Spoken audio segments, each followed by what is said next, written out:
Vijayawada railway స్టేషన్లో 64 లక్షల విలువైన బంగారం దోపిడీ కేసును రైల్వే పోలీసులు ఛేదించారు. రాజమండ్రి నుంచి చెన్నై వెళ్తుండగా విజయవాడ రైల్వే స్టేషన్లో డబ్బులు ఉన్న సూట్ కేసును చోరీ చేశారని రైల్వే డీఎస్పీ రత్నరాజు తెలిపారు. బంగారం కొనుగోలు చేసేందుకు వెళ్తుండగా దృష్టి మరల్చి 64 లక్షలు దోచుకున్నారని తెలిపారు. రాజమండ్రి నుంచి బంగారం కొనుగోలు చేసేందుకు వెళ్తున్న క్రమంలో ముగ్గురు నిందితులు కలిసి బాధితుల్ని ఏమార్చి సూట్ కేసు దోచుకున్నారని వెల్లడించారు. బంగారం ఎలా కొంటారో, ఎక్కడ కొంటారో తెలుసుకొని వచ్చేవారిని, వెళ్లేవారిని టార్గెట్ చేసి దోపిడీ చేశారని తెలిపారు.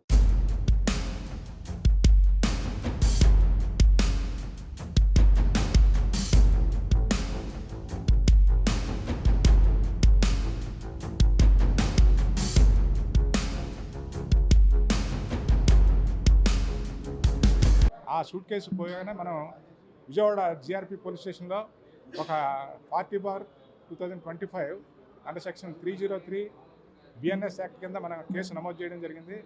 కేసు నమోదు చేసిన తర్వాత దీనికి క్లూస్ కోసం 3 టీములుగా ఏర్పడారు. జేబీ రమణ ఇన్స్పెక్టర్ గారి ఆధ్వర్యంలో 3 టీముల కింద ఏర్పడి దర్యాప్తు ప్రారంభించారు. ఒక టీము దర్యాప్తు నిమిత్తం రాజమండ్రి ఎక్కడైతే ఈ షాప్ ఓనర్ ఉన్నారో అక్కడి నుంచి స్టార్ట్ చేయడం కోసం అక్కడ బయలుదేరి వెళ్ళారు. తర్వాత మనకి రెండో టీం వచ్చి all important scientific evidence clues collect చేయడం కోసం వాళ్ళు రెండో టీం ప్రయత్నం చేసింది. మూడో టీము విజయవాడలోనే రైల్వే స్టేషన్లో ఇటువంటి పాత కేసులు జరుగుతున్నాయి కాబట్టి మరి అందరినీ చెక్ చేయడానికి ఒక టీము ప్రారంభించడం జరిగింది. ఈ నేపథ్యంలో ముద్దాయి సాయి కృష్ణ అండ్ ఇంకొక ఇద్దరు మనకి విజయవాడ రైల్వే స్టేషన్ నుంచి బెంగళూరు చెన్నైయో వెళ్ళి ఏదైనా వ్యాపారం చేసుకోవాలని బతకాలని చెప్పే ఉద్దేశంతో విజయవాడ రైల్వే స్టేషన్కి రాగా వాళ్ళు అనుమానాస్పదంగా ఉండడం వల్ల వాళ్ళని పట్టుకుని ఎక్కడికి వెళ్తున్నారో మీరు ఏంటని చెప్పి అడిగి సూట్ కేసులు ఏమున్నాయని చెప్పంటే వాళ్ళు కంగారు పడుతూ సమాధానం చెప్పకపోతే అది మన సూట్ కేసు వెరిఫై చేసాం. అందులో క్యాష్ ఉంది. ఆ క్యాష్ ఎక్కడిది ఏంటంటే మనం పలానా చోట ఇదే స్టేషన్లో మనం ఇంతకుముందు దొంగతనం చేయడం జరిగిందని చెప్పారు. అది క్యాష్ అంతా లెక్కించాం. 65 లక్షలు ఉన్నమాట. వాళ్ళు యాజ్ ఇట్ ఈస్గా ఇంటాక్ట్ ఎంత అయితే పోయిందో 65 లక్షలు అంతా కూడా మొత్తం రికవర్ చేయడం జరిగింది. ముద్దాయిల్ని త్వరగా ఇంట్రాగేట్ చేసి వాళ్ళ దగ్గర నుంచి పాత కేసులు ఉన్నాయని చెప్పి ఆ సమాచారం కూడా తెలుసుకుని ఫర్దర్గా ఈ సమాచారాన్ని అంతా మళ్ళీ మన కోర్టుకి తెలియజేయడం కోసం రికార్డు అంతా తయారు చేసి ఇప్పుడు ప్రెస్ మీట్ పెట్టి ఈ పూటే మనకి 5 o'clock లోపు ముద్దాయిల్ని కోర్టులో హాజరు పెట్టడం జరుగుతుంది.